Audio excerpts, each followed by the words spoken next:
तक पहुंच के जोड़ा कर।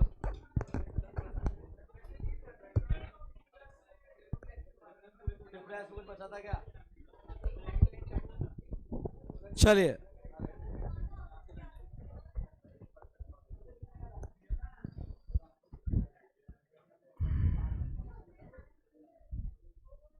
बेटा गेट बंद कर दो।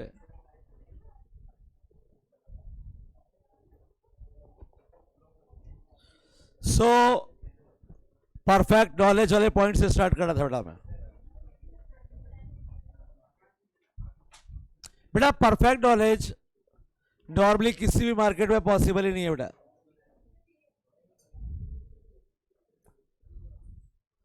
जहां पे सेलर और बायर प्राइसेस की पूरी इंफॉर्मेशन रखते हो, नॉर्मली पॉसिबल नहीं है बेटा।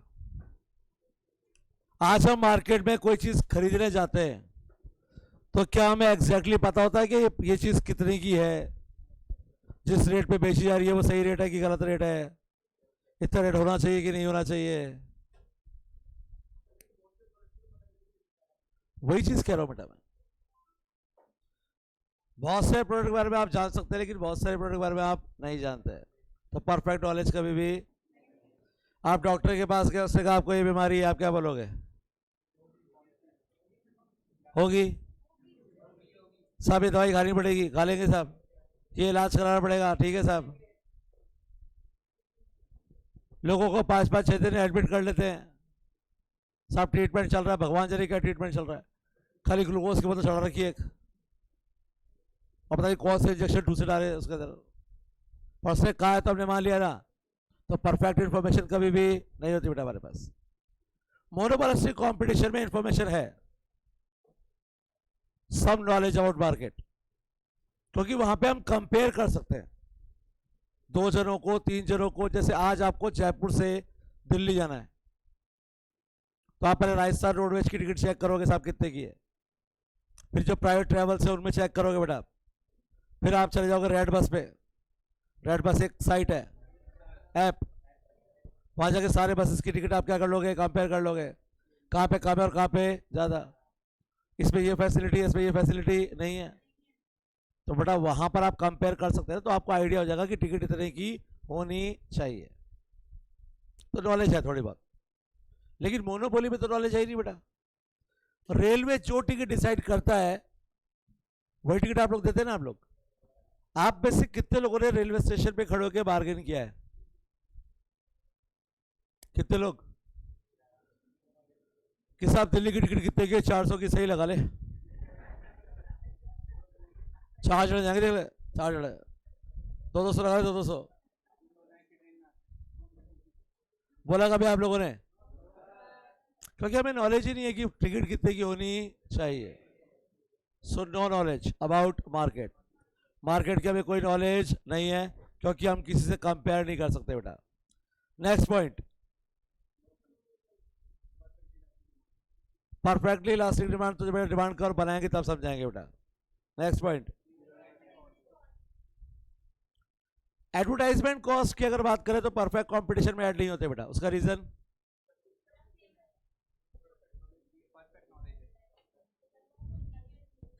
अरे गली में सब्जी बेचने वाला था उसका ऐड आता है क्या? कि गली में सब्जी वाला आया और टीवी पे ऐड आ गया। आ चुका है आपकी गली में वर्ल्ड फेमस टिंडे वाला, एक टिंडे पे आधा किलो धनिया फ्री। अरे उसको जितना बेचना है वो बिना ऐड के। अच्छा ऐड क्यों करते हैं हम लोग? नॉर्मली हमारा जो ऐड होता है उसके पीछे रीजन क्या होता है?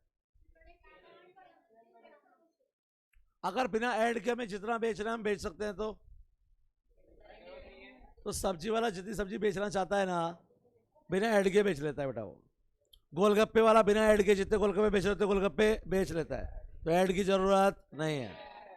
लेकिन मोनोपोलिस्टिक कंपटीशन में तो है, इसलिए हमारे यहाँ पे साबुन के ऐड भी आते हैं, टूथपेस्ट के ऐड भी आते हैं, मिठाई की दुकानों के ऐड भी आते हैं और कपड़ों के शोरूम के ऐड भी आते हैं। तो यहाँ पे एडवर्टीजमेंट होता है बेटा।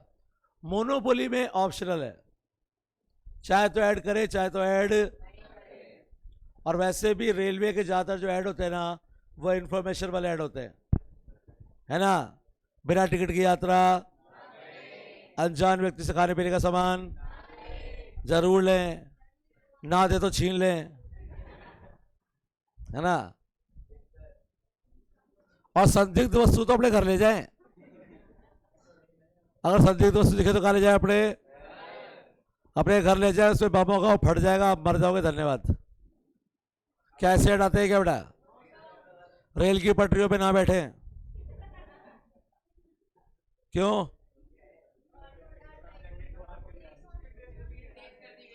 हाँ, कल बताया था ना। तो आप उठ नहीं पाएंगे उससे पहले आप। तो रेलवे को ऐड करने की जरूरत नहीं है, लेकिन रेलवे कभी कभी ऐड करती है। उसके ज्यादातर ऐड होते हैं इंफॉर्मेशन वाले, और कुछ ऐड होते हैं अपने प्रोडक्ट को बेचने वाले।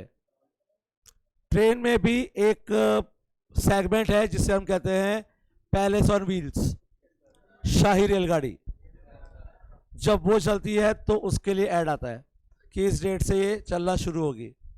करीबन 15 दिन का टूर होता है, 8 से 9 लाख रुपए की टिकट होती है उसकी। 15 दिन का टूर होता है, पूरे राजस्थान घुमाते हैं। पर वो पैलेस ऑन व्हील्स, यानी कि वो शाही रेलगाड़ी है बेटा। वो जयपुर से चलेगी और जयपुर से जहां जहां पे रुकेगी, तो वो ट्रेन के अंदर भी आपको जो फील आएगी ना, वो फील आपको राजाओं वाली फील आएगी। वहां पर जो फैसिलिटीज हैं वो A1 फैसिलिटीज, 5 स्टार। ये चलेगी बेटा अब थोड़ा सा मौसम शायद अगस्त सितंबर के आसपास, तब थोड़ा सा मौसम अच्छा मौसम हो जाता है बेटा। इसके बाद जितने भी स्टे होंगे सारे स्टे 5 स्टार होटल में होंगे। लाने ले जाने के लिए टॉप क्लासेस बसेस होंगी ट्रेन रेलवे स्टेशन से और वहां तक ले जाने के लिए। तो 8-9 लाख रुपए की टिकट होती है। 15 दिन आपको राजाओं वाली फीलिंग आएगी। मैं वाकई में कहीं का राजा हूं और राजाओं वाली फीलिंग आ रही है, तो वो लेनी है तो आपको 8-9 लाख रुपए खर्च करने पड़ेंगे। बेसिकली वो जो ट्रेन है वो बेसिकली टूरिस्ट के लिए होती है ना बेटा। बेटा 9 लाख को डिवाइड करना है बेटा 75 से।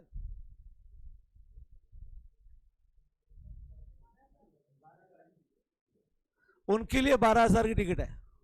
12,000 में 15 दिन राजाओं वाली फीलिंग, तो उनको क्या फर्क पड़ा? 9 लाख तो अपने लिए है,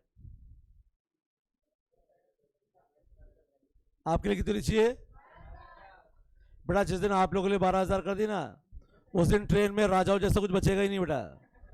ये क्या चांदी का गिलास चल उठा है? ये LED लगा रखे उखाड़ के घर ले गए बड़े इंडिया के लोग हैं भाई। 16वें दिन अगर ट्रेन भी मिल जाए ना बाकी, तो लोगों ने डब्बे उखाड़ उखाड़ के घर में ले गए बड़े हैं। ये 2 डब्बे मेरे हैं। रेलवे आपकी संपत्ति है, ऐसा कई जगह पे लिखा होता है। और जब मैं स्कूल में पढ़ता था ना, तो वहां पे लिखा होता है विद्यालय आपकी संपत्ति है। फील आती थी कई बार, कितना अमीर आदमी हम लोग, ये विद्यालय हमारी। तो बस यहां से पंखे, लाइट, कूलर, AC सब उतार के ले जाएंगे हम लोग।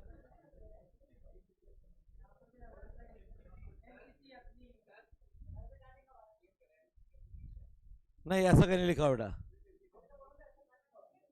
जिस स्कूल में हम पढ़ते थे बचपन में, वहां पे लिखा होता था बेटा। उनको पता था कि आप इस चीज को,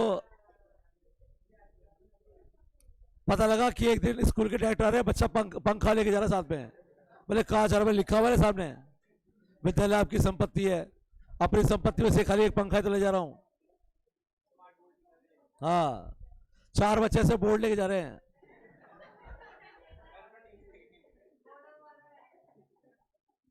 एक ये ले जा रहा है, भाई अपना घर के उसमें लगाऊंगा रूम में अपने। 2 कैमरा लेकर मैं शादी में रिकॉर्डिंग करूंगा। एक वो कंप्यूटर ले गया, इसमें गेम खेलूंगा मैं।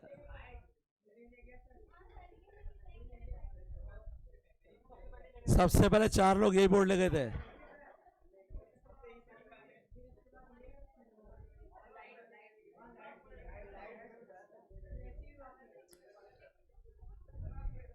गरीबों,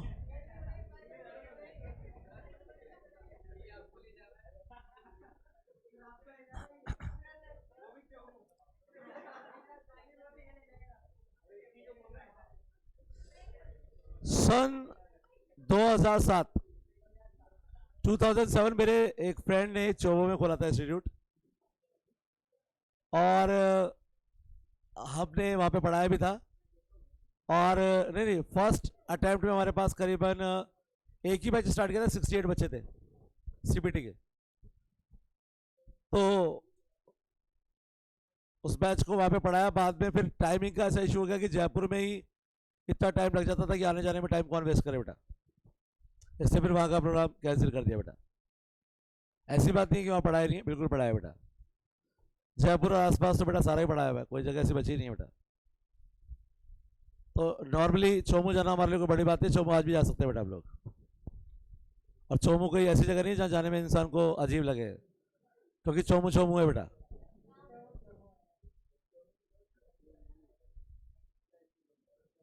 बेटा ये सिर्फ ऐसी लोगों ने अफवाह फैला रखी है, बहुत सेंसिबल लोग होते हैं वहां के। चोमू अब चोमू नहीं है। अरे चोमू पहले चोमू था।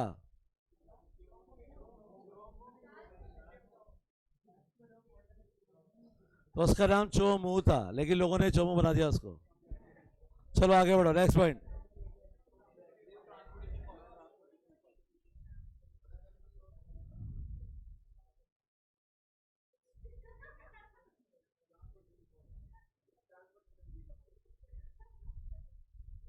ट्रांसपोर्टेशन कॉस्ट जीरो, नहीं जीरो ट्रांसपोर्टेशन कॉस्ट।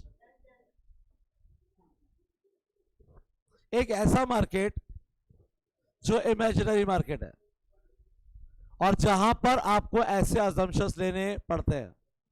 आपको याद है इस मार्केट में हमने प्राइस को कांस्टेंट माना था, और प्राइस कांस्टेंट तब हो सकती है जब कॉस्ट कांस्टेंट हो, और कॉस्ट तब कांस्टेंट हो सकती है जब ट्रांसपोर्टेशन कॉस्ट भी क्या हो, कांस्टेंट। कैसे पॉसिबल है बेटा? सपोज दिल्ली से कोई प्रोडक्ट जयपुर आता है बेटा, तो सिंपल सी बात है, दिल्ली से चलेंगे तो पहले गुरुग्राम में आएगा, गुड़गांव, गुरुग्राम, उसके बाद बहरोड आएगा, शाहपुर आएगा, जयपुर आएगा। तो सिंपल सी बात है कि बेटा यहां से यहां तक की कॉस्ट तो कम ही आएगी, और यहां से यहां तक की कॉस्ट ज्यादा, यहां की कॉस्ट और भी ज्यादा, और यहां की कॉस्ट और भी। तो बेटा जयपुर में तो ये प्रोडक्ट महंगा ही होगा ना बेटा, जबकि गुरुग्राम में क्या होगा, सस्ता। और हमने क्या माना है, प्राइस क्या होती है, कांस्टेंट। तो हमने ये मान लिया कि यहाँ पे ट्रांसपोर्टेशन कॉस्ट है ही नहीं, जीरो ट्रांसपोर्टेशन कॉस्ट। क्लियर है क्या बेटा? तो ये आपके हो गए सारे फीचर्स खत्म, और अब शुरू कर दो प्रैक्टिकल बेटा फटाफट से। तो हेडिंग लिखिए सबसे पहले, परफेक्ट कंपटीशन मार्केट।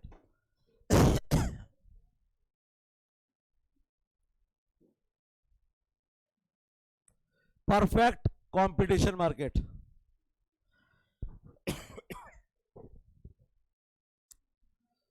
और परफेक्ट कंपटीशन मार्केट में सबसे पहले लिखिए रेवेन्यू कर्व।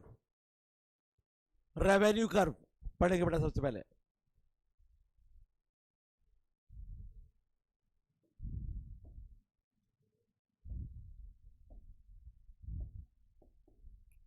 जैसा कि मैंने आपको पहले ही बताया था, कई लोग रेवेन्यू को प्रॉफिट समझ लेते हैं, लेकिन रेवेन्यू प्रॉफिट नहीं है बेटा। आपने कितने रुपए में प्रोडक्ट को बेचा वो आपकी रेवेन्यू है। और तीन कॉन्सेप्ट हमारे पास है, टीआरएमआर और एआर। टीआरएमआर और एआर। एक यूनिट को सेल करने से जो रेवेन्यू आती है वो मार्जिनल रेवेन्यू है। आज एक क्लास को पढ़ा रहा था, और मैं एक बच्चे का डाउट था। वो डाउट ऐसा था कि मुझे लगा कि शायद कुछ लोग एग्जैक्टली समझ ही नहीं पा रहे एमआर को, टीआर को, एआर को। तो समझो मार्जिनल का कॉन्सेप्ट क्या है। हमने एक यूनिट बेची 10 रुपए की, एक इंडिविजुअल यूनिट कितने की बेची, 10 की, तो मार्जिनल रेवेन्यू है 10। दूसरी बेची 9 रुपए की, तो मार्जिनल रेवेन्यू है 9। तीसरी बेची अपन ने 8 रुपए की, मार्जिनल रेवेन्यू कितनी है, 8। तीनों को जोड़ो 27, ये हो गई टोटल रेवेन्यू। ठीक है, तो पहले वाले की कितनी थी 10, दूसरे की 9, तीसरे की, ठीक है। तो तीनों की जो यहां पे एम आर है वो अलग अलग है, लेकिन टी आर कितना होगा बेटा इसका, और ए आर हो गया,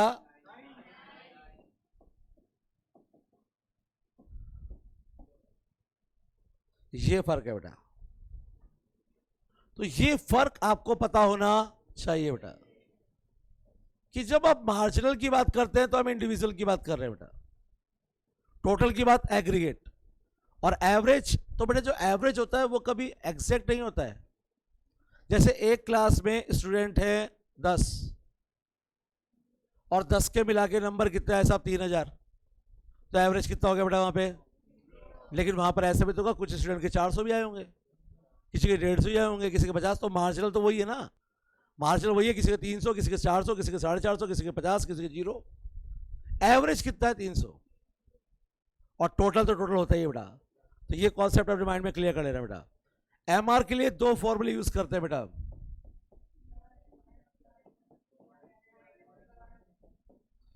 और दूसरा फॉर्मूला यूज करते हैं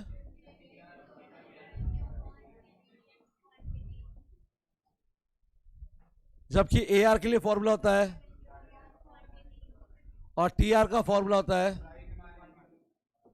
पहला फॉर्मूला बेटा, ये पेन 10 रुपए का है, कितने रुपए का बेटा, और अपन ने 10 पेन बेचे, कितने पेन बेचे, तो 10 into 10 कितना हो गया, तो टी आर 100 रुपए हो गई, कितनी हो गई बेटा 100।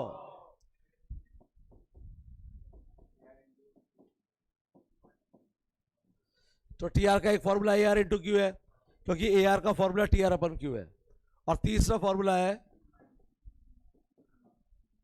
Sigma M R. अब जैसा कि मैंने आपको पहले बताया था कि अगर टी आर का फॉर्मूला पी इंटू क्यू है और टी आर का फॉर्मूला, तो आप कह सकते हैं पी इक्वल्स टू, क्लियर है क्या बेटा, नोट कीजिए बेटा।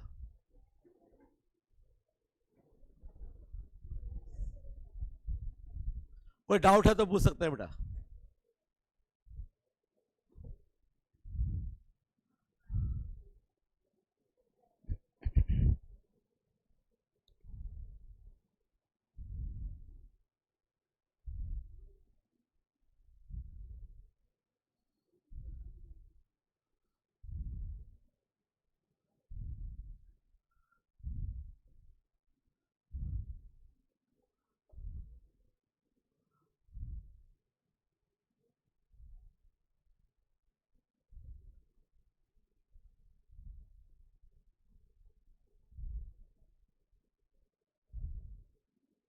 बेटा नोट किया सबने, तो नोट कर लीजिए बेटा।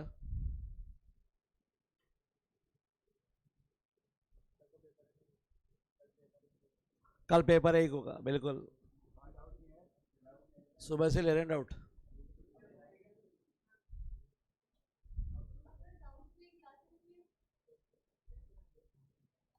मल्टी टैलेंटेड है बेटा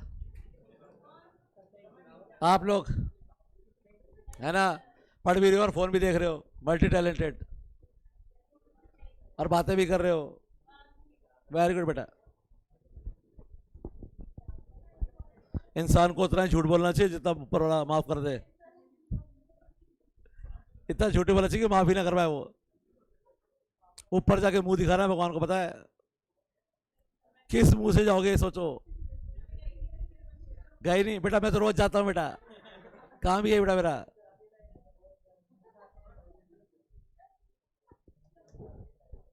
सिर्फ पूरे वर्ल्ड में 3-4 लोग हैं जो आगे वापस आए।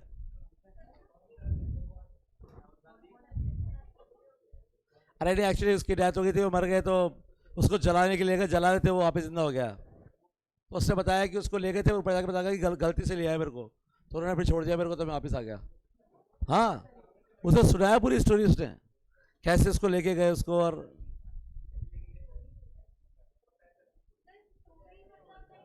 अरे रियल में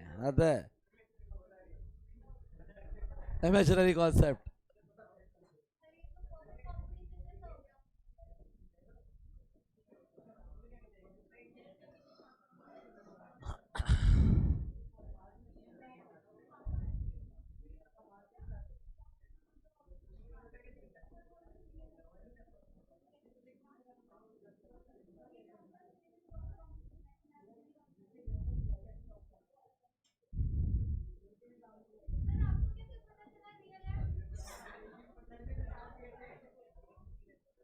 आ जाओ बेटा।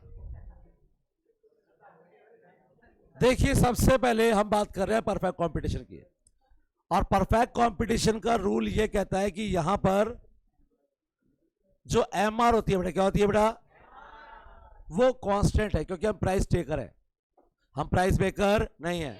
उसका डायग्राम भी आने वाला है। अभी के लिए सिर्फ इतना समझिए कि हम लोग प्राइस को चेंज नहीं कर सकते। उसकी वजह क्या है, रीजन क्या है, अभी डायग्राम आ रहा है, मैं समझाऊंगा बेटा। तो मैंने पहली यूनिट को बेचा 10 रुपए में, तो हमारी मार्जिन रेवेन्यू कितनी आ गई, 10। तो दूसरी यूनिट कितने की बेचेंगे अपन, और तीसरी, चौथी, पांचवी, तो टोटल रेवेन्यू सिग्मा एमआर।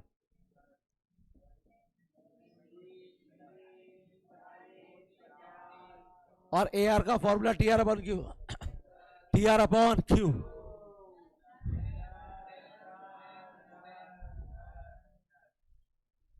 तो परफेक्ट कंपटीशन मार्केट में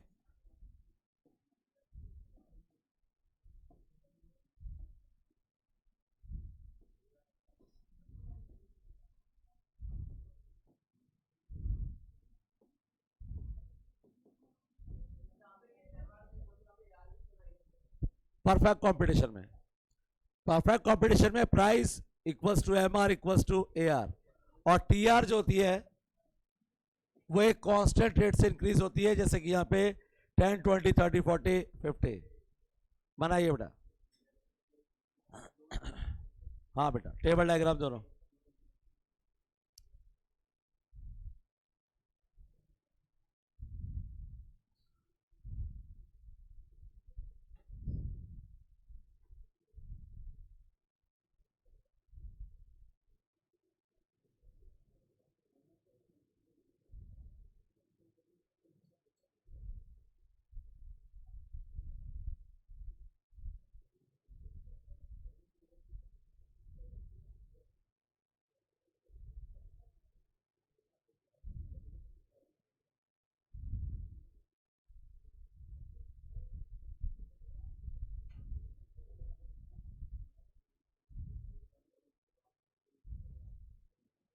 तो चले बेटा आगे।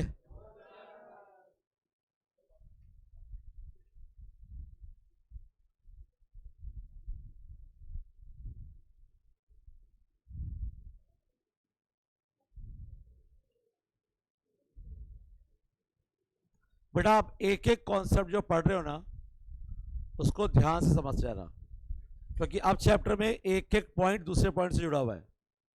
तो शुरू से ही क्लियर होगा तो आप सारे पॉइंट क्लियर कर पाएंगे। इसे पढ़ते जाइए, जहां दिक्कत हो पूछते जाइए, बना लो आराम से।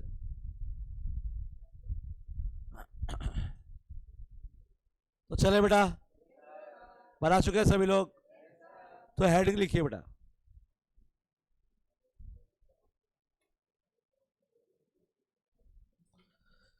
Industry price maker and firm price taker. Industry price maker, firm price taker, लिखो बेटा हेडिंग।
थोड़ा यहां पर इंडस्ट्री और फर्म का डिफरेंस पहले क्लियर कर ले बेटा हम लोग। इंडस्ट्री और फर्म में डिफरेंस क्या है बेटा? फर्म एक इंडिविजुअल यूनिट होती है और इंडस्ट्री होती है ग्रुप ऑफ फर्म्स। बेटा पहले समझ लो, आराम से बना लो, कोई जल्दी नहीं बेटा। जैसे पेप्सी एक फर्म है, कोका कोला एक फर्म है, थम्स अप एक फर्म है, जोड़ेंगे तो बनेगी सॉफ्ट ड्रिंक इंडस्ट्री। लक्स एक सोप है, डव एक सोप है, लाइफबॉय एक सोप है, सबको जोड़ेंगे तो बनेगी सोप इंडस्ट्री। जैसे एयरटेल एक फर्म है, जियो एक फर्म है, वी एक फर्म है, बीएसएनएल एक फर्म है, जोड़ा तो बना टेलीकॉम इंडस्ट्री, टेलीकॉम। तो बेटा यहां पर परफेक्ट कंपटीशन मार्केट में प्राइस डिसाइड करने का काम इंडस्ट्री का है, फर्म का नहीं बेटा, क्योंकि फर्म तो प्राइस टेकर है यहां पे। लेकिन इंडस्ट्री अपनी मर्जी से प्राइस डिसाइड नहीं करती। इसको और आसान तरीके से समझो। आप लोग सीए बनने जा रहे हो और आपको एक सिलेबस दिया है, किसने दिया है? ICAI ने दिया। तो वो हो गए सिलेबस मेकर और आप हो गए सिलेबस। अब आप टेकर हो तो क्या आप सिलेबस चेंज कर सकते हो क्या? कि मैथ्स तो मैं पढ़ूंगा नहीं, लॉ मुझे आती नहीं, अकाउंट्स मैंने देखी नहीं, इको समझ में आई नहीं, तो मेरे से मेरा नाम पूछा जाए, मुझसे मेरा नाम पूछा जाए, new syllabus, what is your name, 4 option में देना, और डी ऑप्शन है ना बेटा? गुड। क्या होता कोई नाम पसंद नहीं आया तो? इस केस में मेकर कौन है? ICAI। और टेकर कौन है? तो जब आप टेकर है तो बेटा अपन तो नहीं चेंज कर सकते ना। जैसे मैं ये कहता हूं बेटा डिमांड मत पढ़ना, सप्लाई छोड़ देना, यूटिलिटी देखना ही मत, नहीं नहीं, हमने सारे टॉपिक पढ़े, एक एक करके सारे टॉपिक पढ़े, एक भी टॉपिक को छोड़ा नहीं है, क्योंकि भैया कुछ भी पूछ सकता है, वो सिलेबस में है तो कुछ भी पूछ सकता है। तो वो है सिलेबस मेकर और हम है टेकर। लेकिन बेसिकली देखा जाए तो वो भी अपनी मर्जी से प्राइस डिसाइड नहीं करते हैं बेटा। इस मार्केट में जो प्राइस डिसाइड होती है वो होती है according to demand and supply. Demand DD, supply SS, E point, price हो गई बेटा OP। क्या हो गया बेटा? प्राइस। अब फर्म के लिए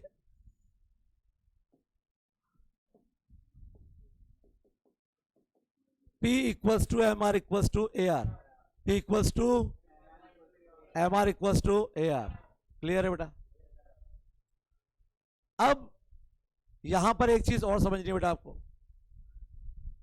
अभी जब हम थोड़ा सा आगे बढ़ेंगे इस चैप्टर में तो एक डायग्राम आएगा जिसके हमने बहुत सारे क्वेश्चन कॉस्ट में छोड़ दिए थे, शट डाउन पॉइंट।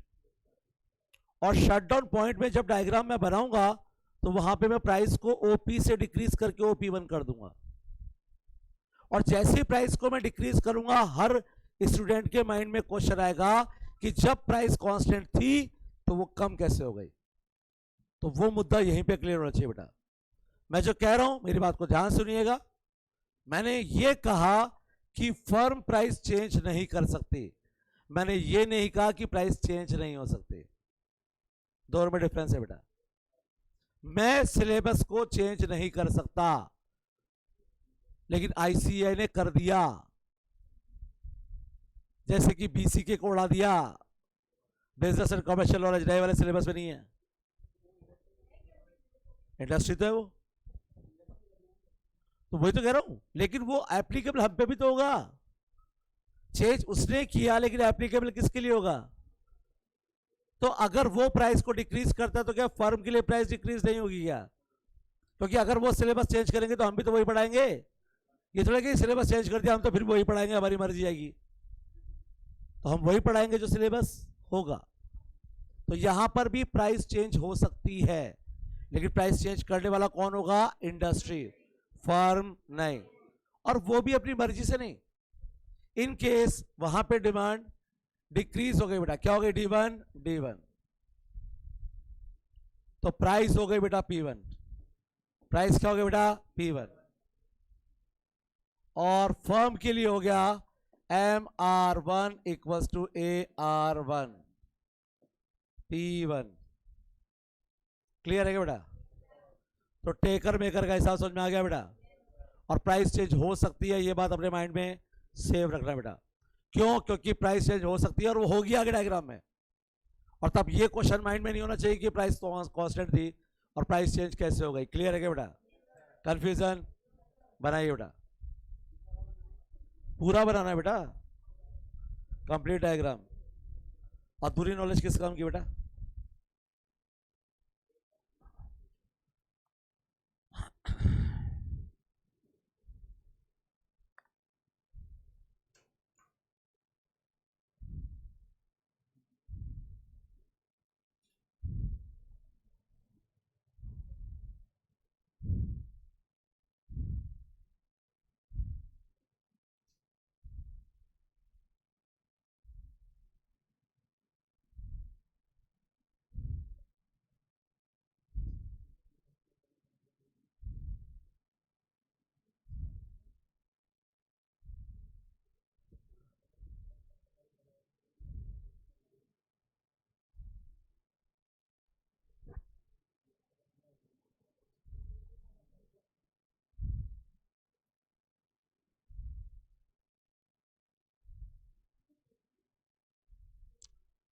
सो केतन बेटा, इस डायग्राम में डिमांड सप्लाई से प्राइस डिसाइड हो रही है बेटा।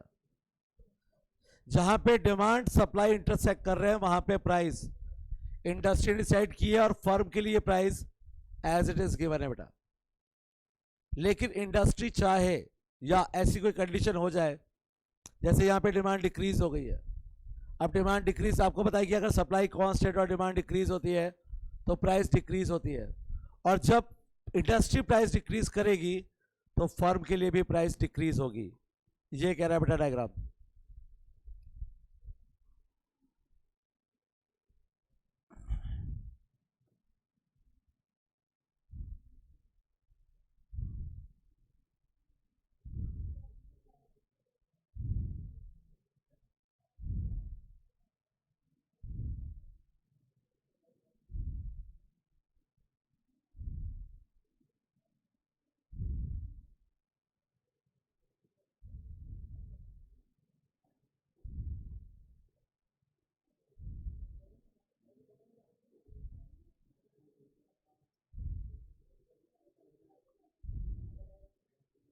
बनाया बेटा सबने? सबने तो हेडिंग लिखिए बेटा, बनाओ बेटा।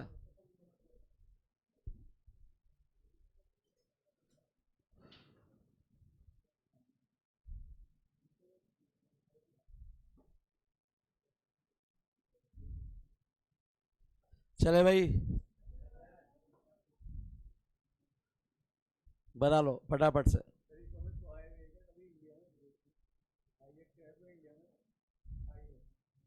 नाइन्टी सिक्स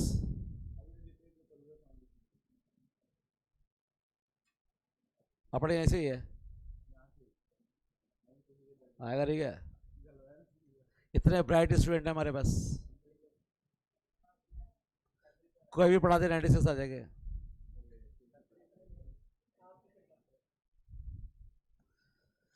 बेटा ऐसा है कि कंट्रीब्यूशन आप लोगों का ज़्यादा है मेरे से, क्योंकि जो मैं पढ़ा रहा हूँ ना उसको अगर आप समझ के याद करेंगे ना तो ही नंबर आएंगे बेटा। मेरा अकेले की मेहनत कुछ नहीं कर सकती बेटा। यहाँ पे मैं कितना चीख लूँ चिल्ला लूँ, कहीं तो होते ही ना साचे दरबार की जय, फिर क्या होता है? उनको भी तो हम ही पढ़ाते हैं, और बच्चे की तो पढ़ने की इच्छा होनी चाहिए ना बेटा। बनाएगा सबने? तो हेडिंग लिखो बेटा। अब तो आज ही पढ़ाऊंगा। किसका टाइम हो गया? नेक्स्ट क्लास में अभी पूरे 9 मिनट बाकी हैं।